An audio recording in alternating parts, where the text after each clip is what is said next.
Yes, guys, and today we're going to be doing a prediction for the 2021 Euros squad, based on their current form, not next season, because we're not going to know what's next season in it. So, yeah. In goal, we're going to put Dean Henderson. Now, obviously, I could have put Nick Pope. Nick Pope is a really good second choice now. I feel like, okay, he's got to replace Pickford as second choice. Honestly, this guy, I don't know whether to go for him or Nick Pope, but I'm gonna have to go for him. He's just been good for Sheffield, let's be honest. Like, in my opinion, Burnley are better than Sheffield, but I feel like Henderson has done a better, he had a bigger job, if you're gonna try to say. You've just got promoted. As for Burnley, they've been there for like two, three seasons now, innit? So I feel like Henderson has proven himself more than Pope has. I've put in Maguire. Some people will at me for this, but I've put in Maguire. In my opinion, Maguire is just a very good, he's good at passing. Like, he'll be able to play from the back, and that's why, you know, England do sometimes play with three at the back. If we do choose to play with three at the back, I've got these two fullbacks who can play centre back. First, Luke Shaw played really well at centre back, or left-sided centre back, against Chelsea, Manchester City twice or three times. I don't know how many times they've played three at the back against City, but he's really good on the left-sided centre-back. At left-back, he might be a bit weak in the Euros, but at left centre-back, he's really good. At left wing-back, Chilwell had too much of a good season to say no to him in it, so I have to put Chilwell in there. Next to him on the other fullback is wing-back. It's Arnold.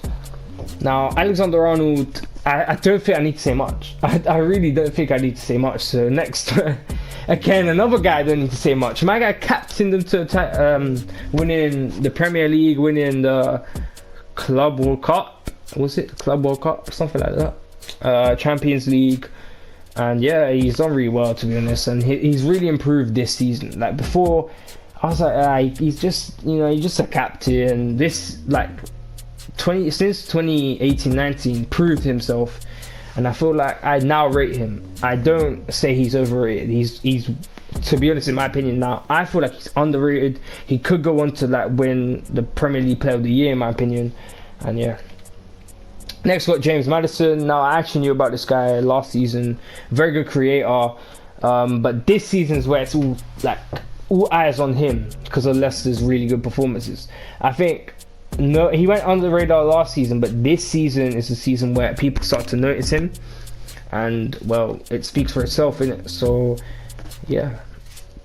On the wing, got Raheem and Sancho. Now, Raheem is just unplayable. You can't not have Raheem Sterling here, and Sancho, same thing goes to him. But up front, I'm not agreeing with Kane. I feel like, personally, I'm putting Kane because he's been their captain. I would put one of these two up front. Abraham or Rashford would slot up front for me, not Kane. So, to be honest, in current form, it might be Tammy or Rashford. It's really tough to pick, but because of his England experience, for now, I'm going to put Rashford instead of Tammy Abraham. Now, obviously, I said Nick Pope, and then we've got Joe Gomez, really good centre-back, partners Van Dijk really well, and they've obviously won a Premier League, and, you know, they just have a good partnership. Next is John Stones. Wow, John Stones. This guy got forgotten. I didn't know who else to put here. I feel like putting someone else here, apart from John Stones, would be harsh. I feel like he needs to be given a chance, and I predicted that in 2020-2021 he will go on to do a bit more, but I don't know. Okay, personally, I've put him in here because I still see that he could be a good player, and I think if you were to play him from a three at the back, in case, let's say they don't want to play Luke Shaw, we play John Stones in there instead, he'd still do well because he could play from the back. Then we've got Aaron Wan-Bissaka. In my opinion, England should play Aaron when they're against a team that has a very good left winger. Like, let's say in Portugal, you just slap Aaron Wan-Bissaka there, and he'll probably mark whoever the left winger is, even if it's like Cristiano Ronaldo, or let's say he's playing France, he'll get who plays on the wing for them now? I think, well, not Mbappe. I think, let's say they play like Martial or Kingsley Coman or someone like that. Aaron can just get this person on ropes. Whoever's going to be that left winger is on ropes. But offensively, this guy's improved since lockdown. After lockdown, this guy has now started to attack more, and I feel like he's more confident attacking, but he's still not the best attacker. Next up, we've got Dele Alli. I just don't want to leave him out here because he's got so much talent, but it's been so inconsistent the last two seasons. I was thinking about leaving him out, but who else? Who's the midfield option? I've talked about Kane just being underwhelming this season because of injury, and then when he came back, I'm pretty sure he hasn't scored many, to be honest. So yeah. Then got Tammy. This guy, I've rated him since like 2016. I've rated him from time. Like, this guy is just a cold striker. And people are just saying, like, when I tell people that, they're like, oh, just because like he looks cold. Now I've liked this guy since, like, I think it was at Bristol at the time on loan, and he was cold. But the problem is, I thought it would be like someone like Dominic Solanke who just won't get goals. Okay, obviously Dominic Solanke just scored 2 against Leicester, so. But what I'm trying to say is Dominic Solanke reminded me of Championship, like, goal scorer. Like, he was scoring the Championship, but when he comes up, he can't score. I thought that'd be Tammy Abraham because he played for Aston Villa, played for Bristol, and I was like, and then when he played for Swansea, he didn't really score too many, and like, it kind of made me think he is like a bit of a Championship scorer. So, but he's not. He proved himself. He proved me. I thought he had potential anyway, so I'd never really doubted him. Next we got Pickford. This guy slipped down a bit like Joe Hart, to be honest. Like, first season in the Premier League with Sunderland, good.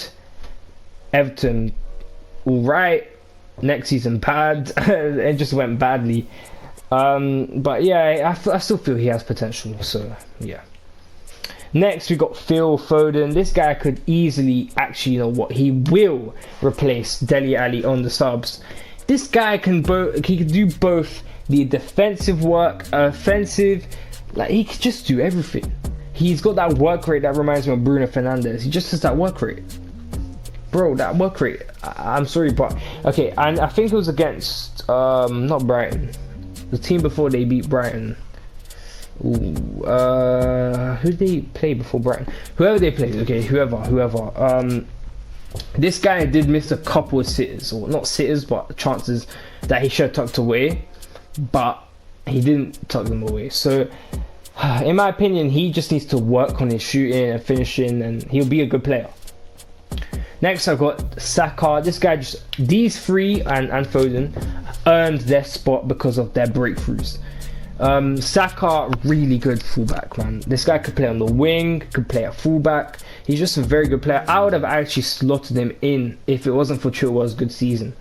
To be honest, I don't want to slot him in just yet. Like Aaron Wan-Bissaka, he doesn't have a cap. I don't want to just throw him in there, so I can't really risk it. Oh, flip.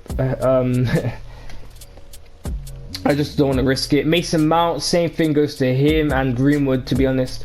They're both really good, man. Mason Mount is such a good creator, a bit like Foden, except he's had more chances, like as in more starts, compared to Foden, who's only recently started.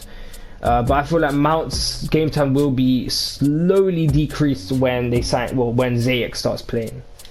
And last but not least, Mason Greenwood can play on the wing and that striker. He's double-footed, and it'd just be good to just chuck him in, get some experience for England national side, and yeah.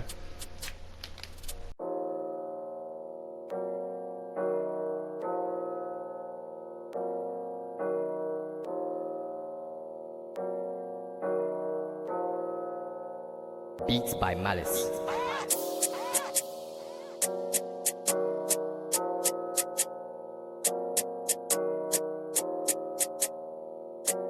One little strangers, this beef is fine, don't get caught lacking. Yo, too late, all families capping. I see Broski watching, catching, mopping. Hopped out the ride and chopped him.